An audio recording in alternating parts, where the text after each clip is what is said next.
History books call him a monster, a savage warlord who bathed the northern snows in blood. But the truth, hidden deep within the Belmont family archives, tells a profoundly different story. What happens when a cruel father offers his cursed, discarded daughter as sheep to the slaughter and the wolf bows? The year was 1243, and the realm of Ethelgard was bleeding.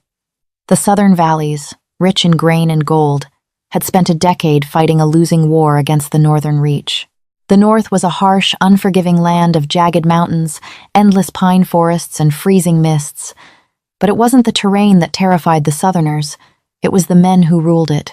The Lycans. Shifters. Werewolves. At the helm of this terrifying northern army was King Eric Harlaw. He was an alpha of terrifying renown, a man whose sheer size and ferocity on the battlefield had earned him the moniker the Crimson Hound. When Eric's forces finally breached the Riverlands, the southern lords had no choice but to sue for peace.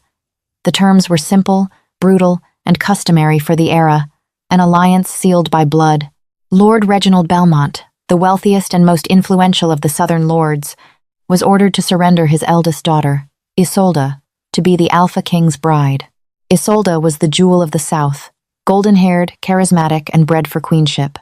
But Lord Reginald was a man of boundless ambition and equally boundless deceit. He could not stomach the thought of giving his prized Isolde to a savage.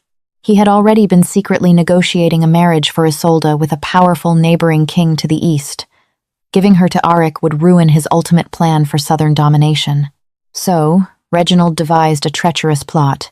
He would send his other daughter, the one society did not speak of, the one whose name was a hushed curse in the halls of the Belmont estate. Eleanor. Eleanor Belmont was born during the rare astrological anomaly known as the blood eclipse. In the superstitious southern courts, this was considered a profound ill omen, but it was her appearance that sealed her fate. While the rest of the Belmonts boasted golden hair and sun-kissed skin, Eleanor was born with hair as stark white as bone and eyes the color of a stormy sea. Furthermore, she bore a strange, branching birthmark over her left collarbone, a mark the local priests declared the touch of the fiend. Her mother died in childbirth, cementing the belief that Eleanor was a bringer of death. For 19 years, she was hidden away in the highest, draftiest tower of the Belmont Manor, treated worse than a scullery maid. She was given barely enough food to survive, dressed in threadbare garments, and taught to keep her eyes on the floor. She was the family's dark, shameful secret. When the summons from the north arrived, Reginald's guards dragged Eleanor from her tower in the dead of night. They scrubbed her raw, forced her into a heavy, suffocating wedding gown of crimson velvet Isolde's gown, tailored poorly to fit Eleanor's emaciated frame, and threw a thick, opaque veil over her head. "You will keep this veil on," Lord Reginald hissed, gripping her fragile chin through the fabric. "You will not speak. You will let the beast take you. If he kills you, as he surely will when he discovers my deception, your death will give the South the righteous cause we need to unite the Eastern kingdoms and wipe his kind from the earth. Do not fail me in this one miserable thing, Eleanor. Bleed for your family." Eleanor trembled, her heart hammering against her ribs like a trapped bird. She knew what this was, a suicide mission. She was being sent as a sacrificial lamb to infuriate a monster. The journey north took 3 grueling weeks. Eleanor was locked inside a reinforced ironwood carriage, escorted by 50 of her father's most ruthless knights, led by a cruel captain named Cord. She spent the days shivering in the cold, clutching the heavy crimson velvet to her chest. She had never known kindness, but the terror of what awaited her at the end of the road was a different, sharper kind of agony. She had heard the stories. The Lycan King tore men limb from limb. He drank blood from the skulls of his enemies. What would he do to a frail, cursed girl who had been sent as a deliberate insult? When the carriage finally crossed the treacherous mountain pass and descended into the northern reach, the temperature plummeted. Eleanor peeked through the slats of the carriage windows, her breath fogging the frosty glass. Imposing blackstone fortresses jutted out of the snowy landscape like the teeth of a dead god. Finally, they arrived at Harlaw Keep, a massive, brooding citadel carved directly into the side of a mountain. The gates groaned open, revealing a courtyard filled with towering, muscle-bound warriors wrapped in thick furs. Their eyes, glowing with unnatural hues of amber, gold, and ice blue, tracked the southern carriage with predatory stillness. Captain Cord barked orders, and the carriage door was yanked open. The freezing northern wind bit into Eleanor's skin as she was hauled out. Her legs were weak from malnutrition and the long journey, and she stumbled, almost falling into the slush. A chorus of low, rumbling growls echoed through the courtyard. "Stand up, you useless creature," Cord muttered under his breath, yanking her upright by her arm. "Remember your orders."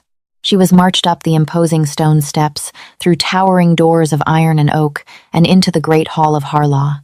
The room was cavernous, lit by roaring hearths that cast long, dancing shadows against the tapestries. Hundreds of northern lords and lichen warriors lined the hall. The air was thick with the scent of pine, wood smoke, and an overwhelming primal dominance that made Eleanor's knees buckle. At the far end of the hall, seated upon a throne of dark ironwood and wolf pelts, was King Eric Harlaw. Eleanor dared not look up. Her veiled head remained bowed as Captain Cord shoved her forward into the center of the room. "King Eric," Cord announced, his voice echoing, though Eleanor could hear the slight tremor of fear in his tone. "Lord Reginald Belmont honors the treaty. He presents to you his flesh and blood, the bride of the South." A heavy, suffocating silence fell over the hall. It was a silence so profound that Eleanor could hear the crackle of the fire and the terrified, erratic beating of her own heart. Then, the king stood. The sound of Eric's boots on the stone steps echoed like thunderclaps in the quiet hall. He descended from the dais slowly, deliberately. Through the sheer mesh of her veil, Eleanor caught glimpses of him. He was a leviathan of a man, broad-shouldered, standing well over 6.5 feet tall, clad in dark leather armor and heavy dark furs. His hair was pitch black, falling just past his shoulders, and his jaw was covered in a rugged scruff. But it was his aura that was truly terrifying, a suffocating wave of power and authority that seemed to press the very oxygen out of the room. He stopped a mere 2 feet in front of her. The heat radiating from his massive body was palpable in the freezing hall. "Lord Belmont sends his daughter." Eric's voice was a deep, gravelly baritone that seemed to vibrate through the stone floor and straight into Eleanor's bones. "And yet, he sends her shrouded in secrecy." "It is a southern custom, Your Grace." Cord lied smoothly, though he took a cautious step back. "A bride must remain veiled until the husband claims her." Onik let out a sound that was half scoff, half growl. "We are not in the South, Captain. Here, we look our fate in the eyes." Before Cord could protest, Eric reached out. His large, calloused hand, clad in a fingerless leather gauntlet, grasped the top of the heavy crimson veil. With a single, swift motion, he tore it away. The collective gasp from the northern court sucked the air from the room. Eleanor squeezed her eyes shut, waiting for the blow. She waited for the furious roar, the sound of tearing flesh, the agonizing pain of a lichen's claws ripping through her throat. She knew how she looked. Her bone-white hair cascaded in chaotic, unkempt waves down her back. Her skin was deathly pale, marred by exhaustion and the dark circles under her eyes. And the gown, Isolda's gown, hung off her frail shoulders, drooping low enough to expose the twisted, branching birthmark on her collarbone. She was an insult made flesh, a cursed thing standing in a hall of apex predators. "Treachery!" shouted Garrick, Aric's hulking beta, stepping forward with his hand resting on the hilt of a massive broadsword. "This is not the golden-haired Isolda. Belmont has sent us a sickly ghost, an insult to the crown. My king, give the word and I will take this captain's head and the girls alongside it." The hall erupted into snarls and shouts. The lichens were furious, their eyes flashing with primal rage. Captain Cord drew his sword, and his men formed a defensive ring. Eleanor collapsed to her knees, burying her face in her hands, trembling violently. "This is it," she thought. "This is the end." Silence. Eric's roar shook the dust from the rafters. The word was laced with an alpha command so potent that even the southern knights dropped their weapons, falling to their knees against their will. The hall fell instantly, terrifyingly quiet. Eleanor peeked through her fingers. King Eric had not drawn his weapon. He had not transformed into a beast. Instead, he was staring down at her, completely motionless. His chest heaved as he drew in a deep, long breath through his nose. He was scenting her. To the lichens, scent was everything. It told them a person's health, their emotions, their deepest truths.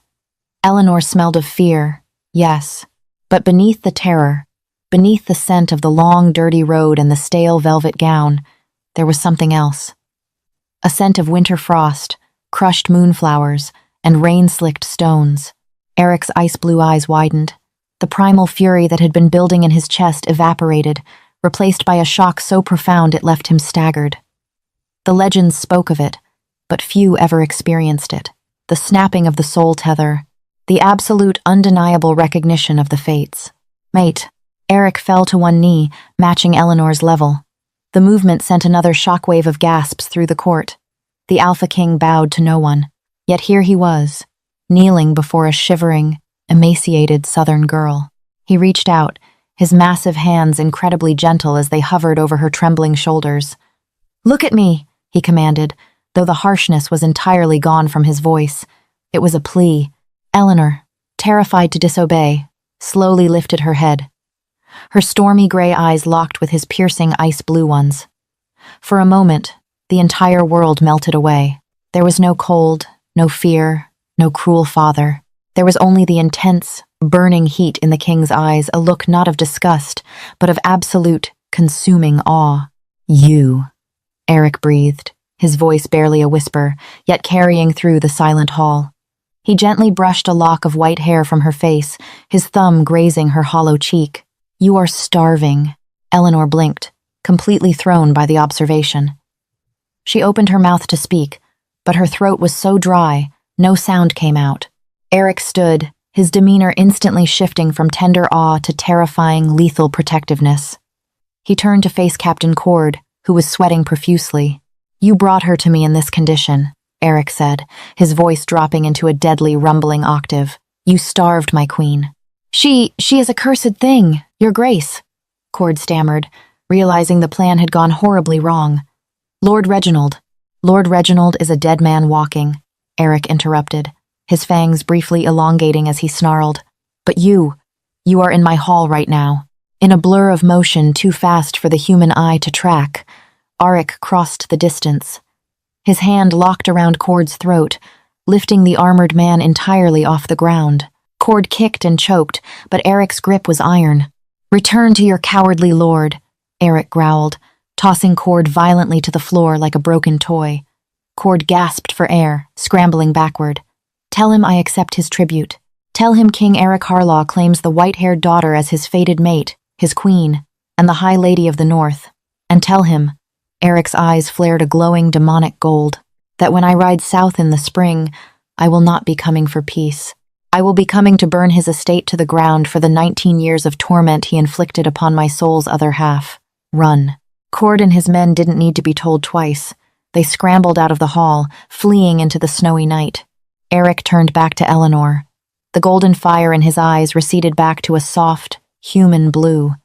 He removed his heavy fur cloak and draped it over her trembling shoulders. The warmth and his scent pine, leather, and safety enveloped her. Gently, effortlessly, he scooped her into his arms. "Garrick," Eric called out over his shoulder as he carried Eleanor toward the royal wing.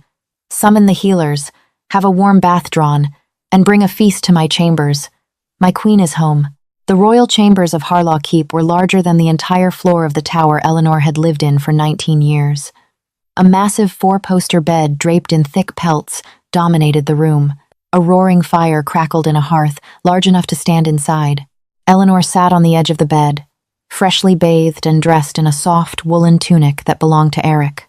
The healers had come and gone, muttering over her bruises and malnutrition, applying sweet-smelling salves to her cracked skin.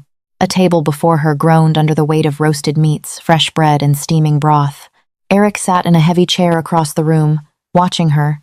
He hadn't pushed her to speak. He hadn't demanded anything of her. He just watched her with a quiet, intense devotion that made Eleanor's head spin. She took a small, hesitant bite of the bread. It was the softest, richest thing she had ever tasted. Tears welled up in her eyes, spilling over her cheeks before she could stop them. Arik was by her side in a fraction of a second. "Are you in pain?" he asked, panic briefly breaking through his stoic demeanor. "No," she croaked, finding her voice for the first time since leaving the South. Her voice was raspy, unused. I don't understand. What is there to understand, little bird? He asked softly, sitting carefully on the edge of the bed, maintaining a respectful distance. My father, she whispered, looking down at her hands. He sent me here to die. I am cursed. I bring famine and ruin. You were supposed to be insulted. You were supposed to kill me. A low rumble vibrated in Eric's chest. Your father is a fool who could not recognize a diamond if he stepped on it. There is no curse on you, Eleanor. She flinched at her name. You know my name? I know everything about you that the wind carried north, Eric replied. I know they locked you away. I know they feared your white hair and your mark. But they are blind, fearful humans. He reached out, gently touching the edge of her collar, right over the branching birthmark. Do you know what this mark means among my people? Eleanor shook her head, terrified. It is the mark of the Frost Weaver, an ancient lineage of Lycan mystics, long thought lost. Your mother. Was she from the deep woods? Eleanor blinked, trying to remember the vague whispers of the servants. She was a northerner. My father took her as a prize during the first border skirmishes. She died when I was born. Eric nodded slowly, the pieces falling into place. You are half Lycan, Eleanor. The white hair, the mark. You are not a cursed human. You are a sacred child of the winter moon, and you are my mate. Eleanor couldn't process it. For 19 years, she was a monster, a demon. Now, this terrifying warlord was telling her she was sacred?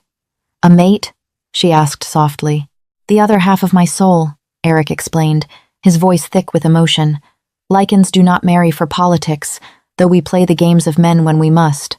We are bound by the fates. When I smelled your scent, I knew. I would burn the entire world to ash before I let anyone harm you again. The absolute sincerity in his eyes terrified her more than any threat. How could she trust this? How could she suddenly go from a disposable piece of trash to the center of a king's universe? Over the next few weeks, the political reality of Eric's choice began to set in. The northern lords were uneasy. Though they respected the mating bond, taking a fragile, untested, half-southern girl as their queen on the eve of a potential massive war with the South was a bitter pill to swallow. Whispers echoed through the stone corridors of Harlaw Keep. She is too weak to breed. She will break in the first winter. Belmont played the king for a fool, mate or not. Eleanor heard the whispers. She spent her days wandering the massive keep, accompanied always by Garrick or a detail of royal guards. She noticed the side eyes, the muttered comments. Despite Eric's absolute devotion to her in private, he slept on the floor beside the bed, refusing to touch her until she was comfortable and healed. She felt the heavy burden of her perceived inadequacy. Then came the night of the Blood Moon Festival. It was a northern tradition, a night of wild celebration, feasting, and primal displays of strength in the main courtyard. Eleanor sat beside Arik on the high dais, swathed in white furs that made her silver hair gleam like starlight. She was slowly gaining weight, color returning to her cheeks, but she still felt profoundly out of place among the towering, boisterous Lycans. Midway through the feast, a southern envoy arrived at the gates under a banner of truce. They were granted entry. It was a small delegation, led by a man Eleanor recognized instantly, Lord Halem, one of her father's most cunning advisors. Halem stepped forward, bowing deeply to King Eric, though his eyes lingered maliciously on Eleanor. King Eric, Halem announced smoothly. Lord Reginald sends his apologies for the misunderstanding of the tribute. However, the South cannot accept a half-breed bastard sitting as a symbol of our treaty. Lord Reginald offers a trade. Return the girl to us, and we will send Isolde, the true bride, along with 10 wagons of gold. Keep her, and the treaty is void. War will begin at first thaw. The courtyard went dead silent. The northern lords looked at Eric. 10 wagons of gold and a true political hostage could secure their borders for a generation. Eric didn't even blink. Tell Reginald to ready his armies. The queen stays. Halem's smile was thin and poisonous. As you wish, your grace, but might I present a gift to the queen, from her loving sister Isolde? A token of farewell. Halem signaled to a servant, who brought forward a beautiful, ornate silver goblet filled with southern spiced wine. The servant walked up the steps of the dais, offering it to Eleanor. Eleanor reached out, her hand trembling. She looked at the dark red liquid. She knew her family. She knew Isolde, There was no love here. As her fingers brushed the cold silver of the goblet, her lichen heritage dormant and suppressed by 19 years of starvation suddenly flared to life. The scent of the wine hit her nose, and underneath the heavy spices, she smelled it. Wolfsbane. Refined, concentrated, deadly. In a fraction of a second, before the servant could react, Eleanor stood up. Instead of taking the goblet, she struck it with the back of her hand. The silver cup clattered to the stone floor, the poisoned wine burning a sizzling hole into the expensive rug on the dais. The entire courtyard gasped as the acrid smoke of the poison rose into the air. Eric was on his feet in an instant, a monstrous roar tearing from his throat. Garrick and the guards seized Halem and his men, pressing them into the dirt. Eleanor stood tall, her chest heaving, her stormy gray eyes flashing with a sudden brilliant ring of silver light. The timid, broken girl from the tower was gone, replaced by something ancient and fierce. She looked down at Halem, her voice carrying a strange, dual-toned resonance that echoed through the silent courtyard. "Tell my father," Eleanor said, her words dripping with newfound authority, "that the cursed daughter is dead. I am Eleanor of Harlaw, Queen of the Northern Reach, and if he ever sends poison into my home again, I will not wait for the spring thaw to rip out his throat." The Northern lords, previously skeptical and whispering, stared in absolute stunned silence. Then, slowly, Beta Garrick drew his sword and slammed the hilt against his chest armor in a sharp salute. One by one, the massive Lycan warriors followed suit. The metallic clash of armor rang out, a deafening drumbeat of respect and loyalty. They had wanted a strong queen. They had just found her. Eric looked at Eleanor, his chest swelling with an immense, uncontainable pride. He reached out, taking her hand, and raised it high into the freezing night air as the wolves of the north threw back their heads and howled for their new queen. According to the translated Caldwell Harlaw manuscripts, discovered centuries later in a private vault in Geneva, the winter of 1243 was unlike any other recorded in Aethelgard's history. It was later dubbed the Queen's Breath. As the Northern Reach prepared for an all-out war against the Southern Valleys, Eleanor was undergoing a grueling, agonizing transformation. The poison incident at the Blood Moon Festival had triggered her dormant Lycan genes, but because her human father's blood fought against her mother's ancient Deep Woods lineage, the transition nearly killed her. For 3 weeks, Eleanor lay in the royal chambers, gripped by violently fluctuating fevers. Eric refused to leave her side. He handed command of the marching legions to Beta Garrick and Commander Leif, choosing instead to bathe Eleanor's burning skin in ice water and coax drops of broth past her cracked lips. During the darkest night of her fever, the historical texts note a phenomenon that defied explanation. The hearth fires in the royal wing turned a brilliant, glowing sapphire, and frost crept up the stone walls in intricate, branching patterns mirroring the exact shape of the birthmark on Eleanor's collarbone. When Eleanor finally awoke, her stormy gray eyes had permanently shifted. They now held a striking, luminescent silver ring around the iris. She was no longer the frail, starved girl locked in a tower. The Frostweaver bloodline had fully awakened.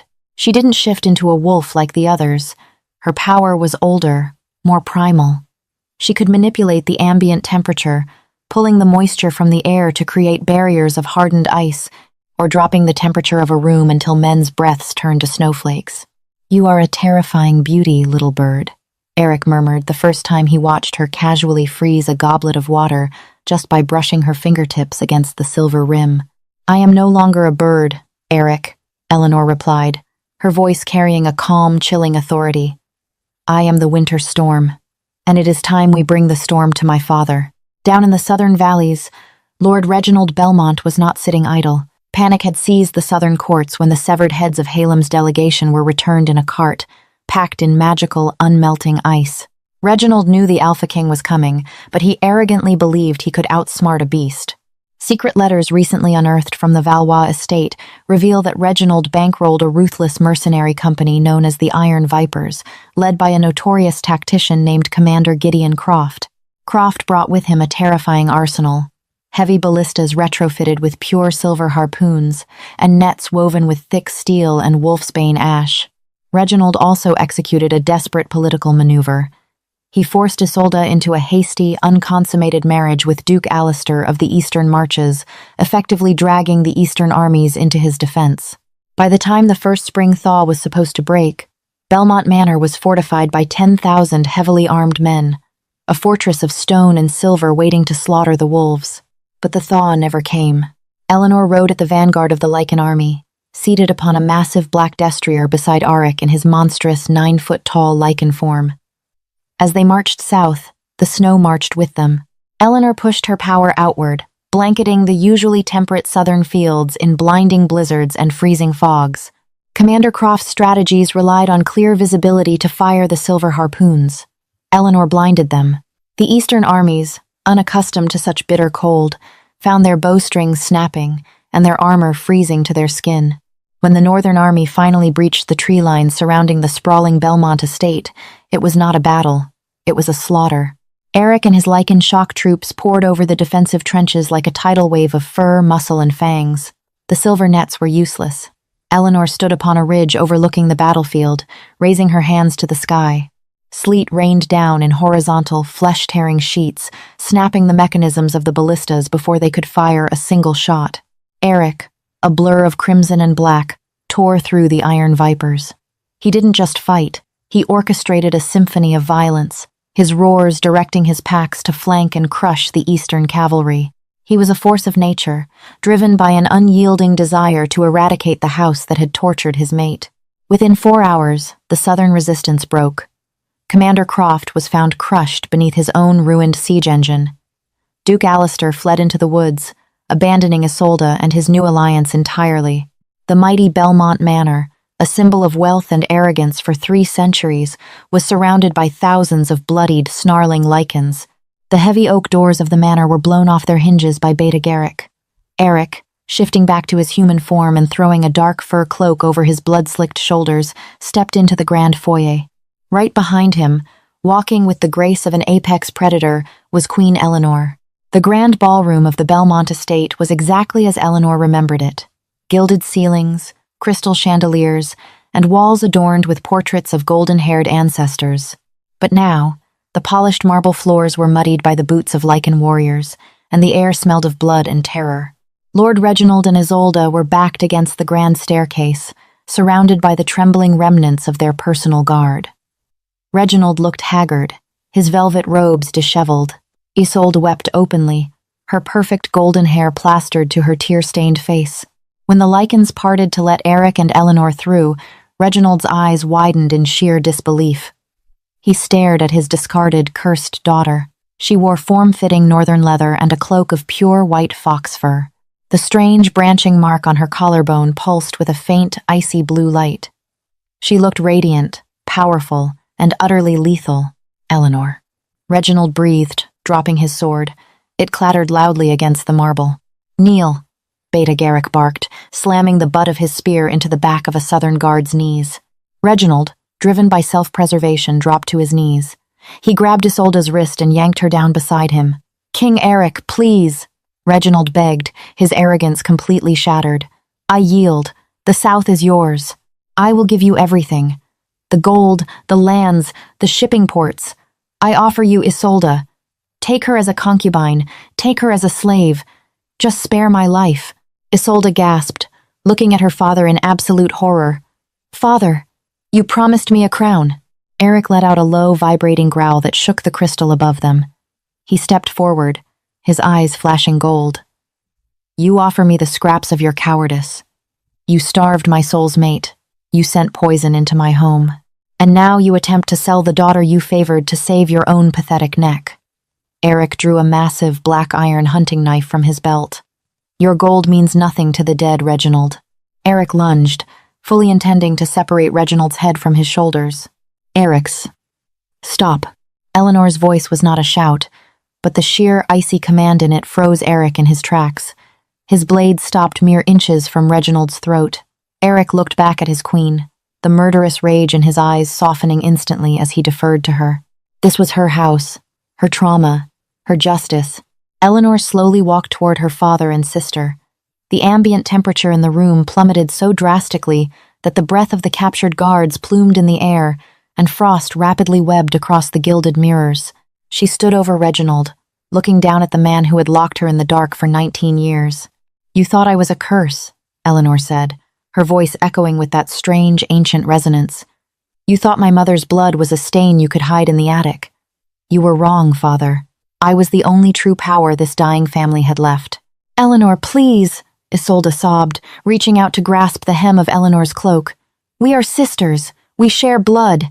I didn't want to send the poison. Halem made me do it." Eleanor looked at Isolde, her silver-ringed eyes devoid of pity. "Do not lie to me, Isolde. I can smell the malice on you from here. You wanted the Alpha King dead because you could not bear the thought that the freak of the family wore a crown while you were sold off to a minor duke." Eleanor stepped back, raising her hand. The branching mark on her skin flared brilliantly. With a sharp flick of her wrist, a thick, impenetrable wall of solid, jagged ice erupted from the floorboard, encasing the grand staircase and shattering the Belmont family crest mounted above it. "I am Eleanor Harlaw, Frostweaver of the Deep Woods, and Queen of the Northern Reach," she proclaimed, her voice ringing with absolute finality. "And I am not like you. I do not slaughter the defenseless." Reginald let out a pathetic gasp of relief, thinking he was spared. "But you will not live here," Eleanor continued, her gaze turning to steel. "This estate now belongs to the crown. All Belmont titles are stripped. All your gold is seized to feed the orphans of this war. You, Reginald, and you, Isolde, are banished to the desolate penal colonies of the jagged eastern coast. You will live the rest of your days farming rocks in the freezing rain. You will know what it means to be cold. You will know what it means to be starved. And you will know what it means to be forgotten." Reginald's face went pale. The eastern penal colonies were a death sentence of slow, agonizing labor. "No, no, Eleanor, you cannot do this. Kill me. Just kill me." "Garrick," Eric ordered, ignoring the pathetic man's pleas. "Strip them of their silks, give them burlap, put them in chains, and march them east." As the northern guards dragged a screaming Isolde and a broken Reginald out of the manor, Eleanor finally let out a long, shuddering breath.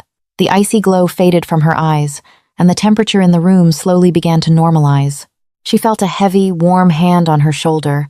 Eric pulled her against his chest, wrapping his arms securely around her waist, resting his chin on the top of her white hair. "It is over, little bird," he whispered, pressing a kiss to her temple. "Not a bird," she reminded him softly, leaning into his solid, comforting warmth. "No," Eric agreed, a deep smile rumbling in his chest. "A queen. My queen." Historical archives, specifically the Oakhaven decrees signed in 1245, show that Ethelgard was ultimately united under the banner of the Wolf and the Winter. Eleanor did not rule with cruelty, but with a fierce, protective grace that the continent had never seen. She rebuilt the southern farms, merged the northern and southern cultures, and established a lineage of Lycanfrost weavers that guarded the realm for 400 years. Lord Reginald and Isolde Belmont faded into total obscurity, their names erased from the noble registries, dying as nameless peasants on a freezing, rocky shore, a poetic, brutal justice orchestrated by the daughter they once deemed too broken to love. History often rewrites villains and heroes, hiding the most breathtaking truths in dusty archives. Eleanor Belmont wasn't a cursed tragedy. She was the dormant storm that brought an empire to its knees, proving that the ones society throws away are often the ones destined to rule it. If you loved uncovering the truth behind the Alpha King and his Frostweaver Queen, hit that like button, share this story with your fellow romance and fantasy lovers, and subscribe for more epic, untold historical dramas.